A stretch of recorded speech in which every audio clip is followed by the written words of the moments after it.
Sección es presentada por Grupo Argos, una multinacional de origen colombiano enfocada en infraestructura y materiales de construcción, propiedad de más de 40.000 accionistas. Grupo Argos, inversiones que transforman.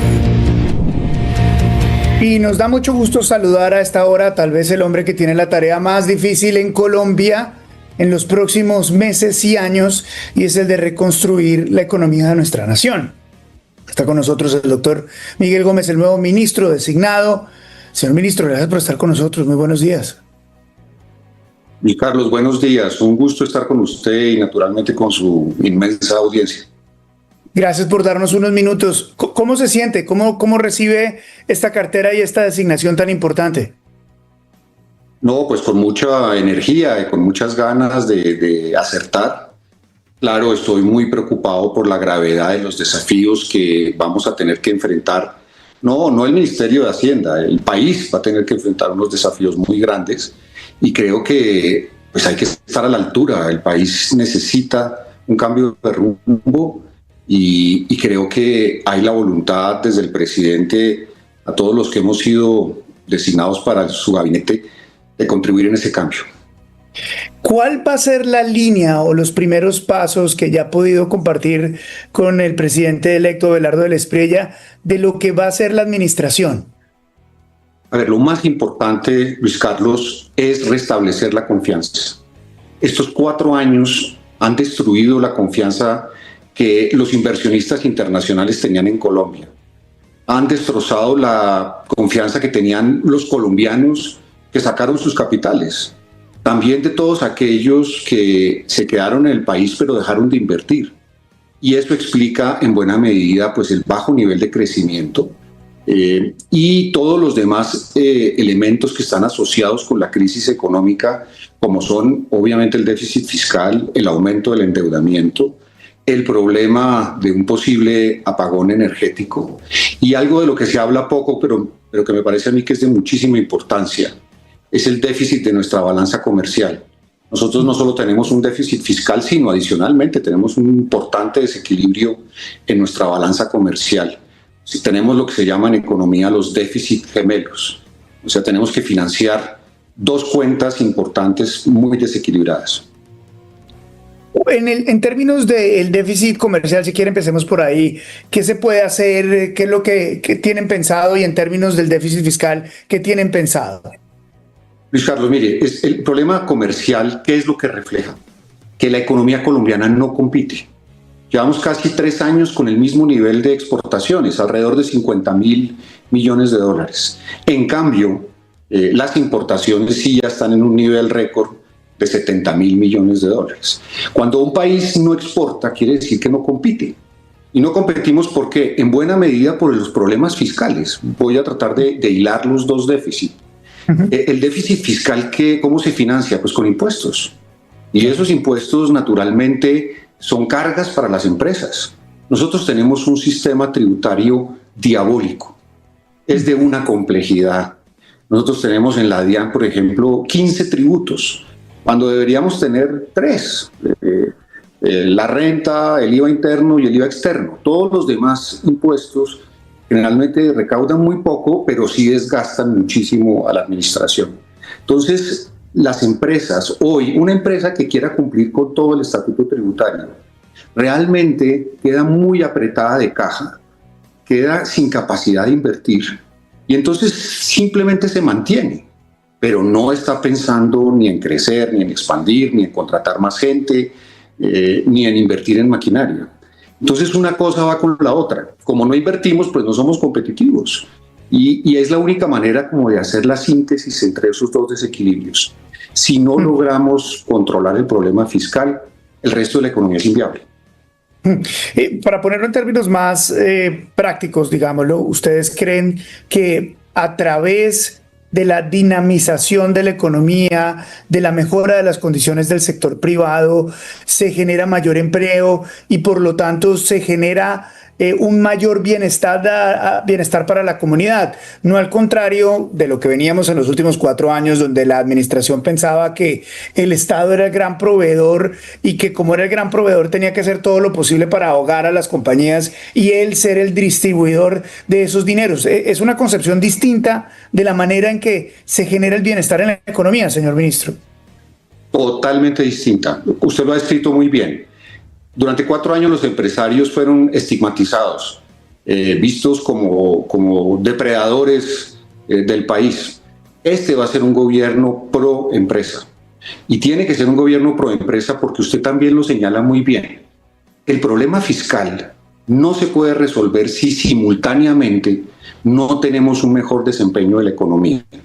Para resolver el problema fiscal, lo primero que hay que hacer es restablecer la confianza. Y eso implica un paquete de ajuste fiscal importante, que nosotros hemos estimado inicialmente en 3% del Producto Interno Bruto, alrededor de 60 billones de pesos necesitamos recortar. Es un recorte gigantesco, pero es la única manera de que desde afuera la gente mire a Colombia y diga, bueno, estos iban directo al abismo y dieron media vuelta y están caminando en la buena dirección. Era un cambio de actitud, ¿vale? Que dicen, bueno, este país, el gobierno está caminando en la dirección correcta. Luis Carlos, en los últimos 2 años, la inversión extranjera directa en Colombia cayó un 30%. Y el nivel de inversión en Colombia está en su nivel histórico más bajo, 16% del PIB. ¿Qué quiere decir eso? Que si no hay inversión es la riqueza del mañana. Entonces, si uno no invierte hoy, pues mañana no va a tener riqueza, no va a tener más oferta y por lo tanto pues la inflación va a subir y como no tiene más oferta pues no puede exportar. Todo está ligado. La economía tiene esa maravillosa coherencia y es que lo que afecta a un sector termina afectando a los otros y por eso necesitamos enderezar el rumbo. En esa misma dinámica, quisiera preguntarle qué tienen pensado cuando o cómo van a generar los empleos que se pueden perder en este recorte del Estado para hacerlo mucho más viable. ¿Piensan ustedes, para ponerlo en otros términos, que ese recorte del tamaño del Estado, esos empleos se van a recuperar con la dinamicidad de la economía y eventualmente hacerlos que sean más empleos los que se generen vía la dinamicidad de la economía? Tiene que ser así. A ver, la idea de creer que el empleo público genera riqueza es una idea muy limitada, primero, absolutamente obsoleta, y segundo, un concepto que ha sido desvirtuado en todos los países del mundo. Hoy en día tenemos más empleados en la burocracia estatal que en el sector industrial. Eso es una cifra que lo deja uno absolutamente pasmado. Hay más funcionarios que trabajadores en la industria.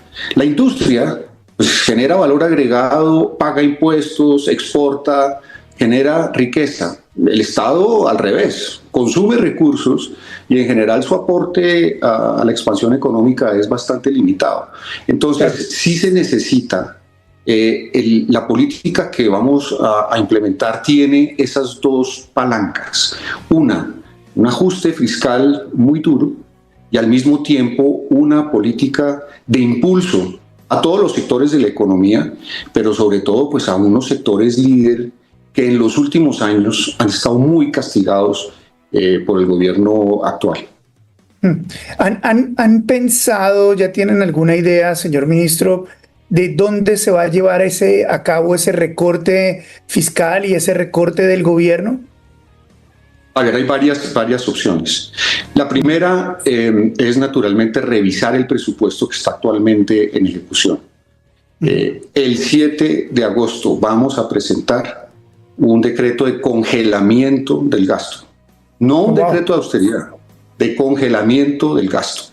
¿Qué quiere decir eso? Que como estaba el presupuesto el 6 de agosto se queda quieto mientras logramos naturalmente recuperar un poco de espacio fiscal que estamos necesitando y enviamos el mensaje a los colombianos y al exterior de que esto va en serio. El segundo aspecto de la reforma del Estado es que nosotros no podemos tener 19 ministerios. Carlos, el país no tiene cómo financiar 19 ministerios que además muchos de ellos cumplen una función muy marginal, más bien lo que hacen es frenar el crecimiento económico. Yo creo que deberíamos hacer el esfuerzo de llegar pues a lo que teníamos antes, que eran 13. Y yo creo que ahí estaríamos bien. ¿Eso cómo se hace? Fusionando ministerios, integrando sectores de la economía que hoy cada uno tiene su propia cartera, y eso pues no es necesario. Claro. Pero para eso, en la inmensa mayoría de los casos se necesita una ley, porque los ministerios han sido creados por ley. Entonces eso no se va a poder hacer el 8 de agosto, eso va a tardar un tiempo. También están gastos que todos han escuchado recientemente y que son a veces escandalosos. La Contraloría General de la República dijo que antes de la ley de garantías, o sea, en el mes de enero de este año, se contrataron 523,000 personas en contratos de corto plazo, en órdenes de prestación de servicios. ¿Qué locura? Es una verdadera locura. No todos ellos son cargos, digamos, para financiar o aceitar la maquinaria electoral. No todo eso es lo que denominan clientelismo ideológico. No todo eso es de ese caso. El Estado sí necesita un grupo muy importante de personas que son apoyo para su gestión. Pero ahí hay seguramente de dónde recortar. La Contraloría estimó que esos 523,000 empleos implicaban un gasto de 33 billones de pesos. Es que cuando uno mira las cifras, y eso es tal vez lo que más le impresiona a uno en estos primeros días como ministro designado, es la magnitud de las cifras. Mire, le voy a dar dos que son aterradoras. Sí. El Estado, en los primeros 5 meses del año, entre enero y mayo, gastó en promedio 40 billones de pesos al mes. 40 billones, más de 1 billón de pesos al día. Sí. Y recibió 28 billones. Entonces, traslademos esto a una familia que recibe 28 y gasta 40, ¿cómo cubre el saldo? Pues claro, lo cubre con deuda, usando la tarjeta de crédito, pidiendo fiado en la tienda, así es como se cierran las brechas. Pues eso, claro, guardar las proporciones, es lo que está haciendo el gobierno, sale y se endeuda. Hoy, un colombiano que nace hoy, un niño que nace hoy, nace con una deuda de 20 millones de pesos. 20 sí. millones de pesos. Cada colombiano debe hoy 20 millones de pesos producto del endeudamiento del gobierno. Entonces, cuando la gente ve las cifras así, ahí es que se da uno cuenta de la magnitud del problema en el que estamos. Claro. Y que no tenemos margen de maniobra, que hay que apretar y que hay que crecer. Señor ministro, ya que menciona la deuda, que es tan importante, ¿piensan ustedes tratar de implementar un plan de refinanciación de la deuda? Se lo pregunto porque, por ejemplo, lo primero que se me viene a la cabeza regionalmente en una cuestión de la magnitud como la que estamos viendo en Colombia, del deterioro fiscal como el que estamos viendo en Colombia, fue, por ejemplo, lo que hizo Argentina, que fue llegar a Estados Unidos y tratar de lograr que le compraran una parte de la deuda, que le ayudaran a refinanciar una parte de la deuda. ¿Eso lo tienen pensado? ¿Eso que salió también en Argentina puede ser algo como una línea para ustedes? A ver, no estamos en el nivel de crisis que tenía Argentina. Nosotros no estamos ahí. Quiero dejar muy claro esto. Nosotros no vamos a renegociar la deuda. No vamos a renegociarla. Lo que sí vamos a hacer es reperfilarla. ¿Qué quiere decir eso? Ajustar los vencimientos que tenemos en el muy corto plazo a tasas muy altas. Luis Carlos, hemos pagado para conseguir los recursos que estamos necesitando urgentemente las tasas de interés más altas prácticamente de nuestra historia. Nosotros nunca hemos pagado 15% de interés por un crédito a un año. Entonces lo que necesitamos eso es un problema de ajuste de nuestros vencimientos para darnos un margen y un poco más de caja y de tesorería que estamos necesitando urgentemente, pero no vamos a renegociar. Lo que sí vamos a hacer es restablecer las relaciones con los entes multilaterales que quedaron completamente deshechas luego de estos 4 años de gobierno de Petro. Sí necesitamos restablecer esas relaciones, sí necesitamos hacer una presencia muy importante en los grandes centros financieros explicando lo que vamos a hacer, porque así es que funcionan los mercados. Los mercados, como usted bien sabe, no son sino sistemas complejos de información. Y usted tiene que darle información para que la gente diga, hola, estos tipos son serios, Colombia merece otra vez que regresemos.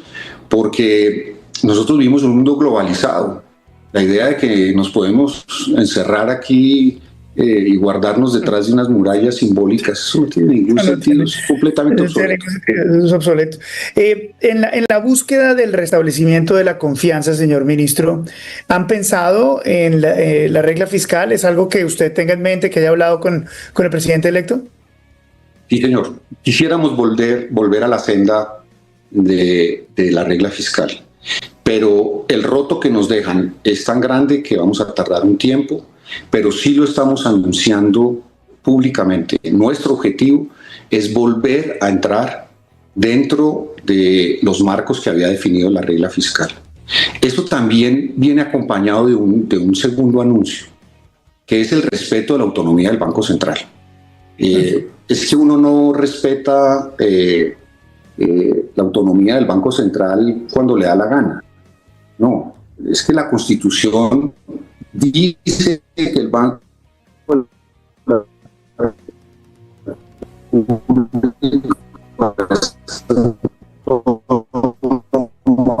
manejo de la política monetaria, y este gobierno respeta. Claro, vamos a tener seguramente discrepancias y diferencias, pero las vamos a institucional. Es como debe ser el aumento, obviamente, de la tasa de interés. Pero yo entiendo que la inflación es un mal muchísimo más grave. O sea, la inflación es como tener fiebre. Usted se puede comer algo que le sienta mal y se intoxica. Pues eso no es grave si no le da fiebre. Si le da fiebre quiere decir que usted tiene un problema mucho más serio. Entonces, necesitamos que la inflación baje. En economía, todo problema económico que no tenga inflación alta es muchísimo más fácil de manejar. Con inflación todo se complica, se complica. Como un enfermo, cuando le sube la fiebre, pues se complica, la cosa se complica. Sin duda. Pues lo mismo nos pasa aquí. Y yo sí quisiera que podamos empezar a ver que la inflación cede con un menor gasto público, que es lo que está empujando los precios al alza, y que podamos entonces ver una caída de las tasas de interés que facilite la inversión. Pero esto tiene que hacerse institucionalmente, como lo define la Constitución. Esto no se hace dando portazos y criticando públicamente al Banco Central de Colombia, que es una institución respetada en el mundo entero. Ministro, le quiero decir una cosa. Después de 4 años me da tanta alegría de poder hablar con alguien que sepa de economía, que esté en el gobierno y que maneje la cartera. Se lo digo que como economista yo estaba muy frustrado, muy preocupado.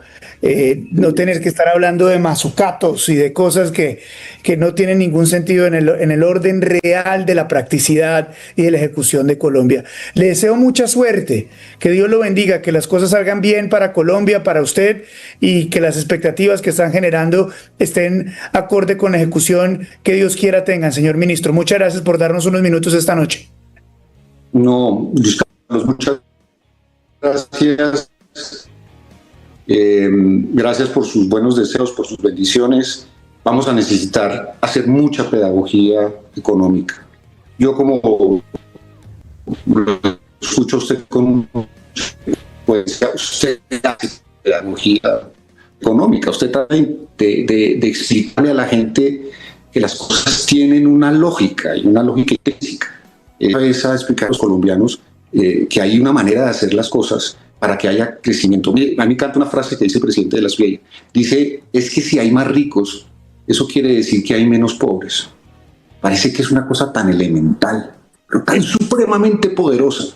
Si mejoramos todos, si creamos riqueza, pues quiere decir que hay menos pobres. Es así de simple, pero así de poderoso. Gracias, Luis Carlos. Tengan un feliz día. Muchísimas gracias, señor ministro. Muchas gracias. Esto es Vélez por la Mañana, lo que pasa, lo que importa, lo que otros no cuentan. Esta sección es presentada por Grupo Argos, una compañía que está acelerando su crecimiento con una nueva plataforma de agregados del Caribe hacia Estados Unidos, la expansión en energía solar, vías y aeropuertos. Grupo Argos, inversiones que